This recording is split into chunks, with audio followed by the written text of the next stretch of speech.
நான் என்னடா surprise gift டெல்லியிலேருந்து வந்திருக்கிறேன். என்னோட கன்வெகேஷன் சொல்லி உங்களுக்காக ஸ்பெஷலாக விஷ் பண்ணி கங்க்ராச்சுலேஷன்ஸ் அண்ட் விஷ் பண்ணி உங்களுக்காக அழகாக ஒரு பொக்கே ஒன்று அனுப்பியிருக்காங்க. யார் அனுப்பினான்ட்டு ஏதாவது சொன்னவங்களா? ஆ ராஜேந்திரனா? யார் சொன்னது அவரெண்டு? இல்லையே, ஒரு கேர்ள் ஒரு ஆள் எல்லாம் கொடுத்து விட்ருக்காங்க.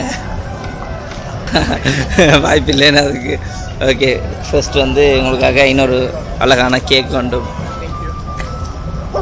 ஓகே, நீங்கள் மென்மேலும் படித்து இன்னும் பல பல சாதனைகளை படைக்கணும்னு சொல்லி உங்களுக்காக விஷ் பண்ணி இந்த பொக்கேயும் கேக்கும் அனுப்பியிருக்காங்க. ஸோ எதிர்பார்த்துறீங்களா உங்களோட அண்ணாட்டேருந்து வருமாண்டு? எப்படி சர்ப்ரைஸாக வந்துருக்கு? ஓகே, அவர் நேரில் வர தான் இருந்தார். பட் அவர் கொஞ்சம் ஒர்க் பிஸி, அதனால் வர முடியலை. ஸோ ரெண்டாலும் அவர் உங்களுக்காக ஸ்பெஷலாக இதை அரேஞ்ச் பண்ணி அனுப்பியிருக்கார். ஹாப்பியா? ஓகே, அவருக்கு அதை ஸ்பெஷலாக சொல்லிவிட போகிறீங்களா? Thank you so much. நேரில் வர வேண்டியது பார்த்தா மேலே போயிட்டு ஓகே பரவாயில்ல. ஓகேண்ணா, ஒரு ஃபோட்டோ ஒன்று எடுப்போமா?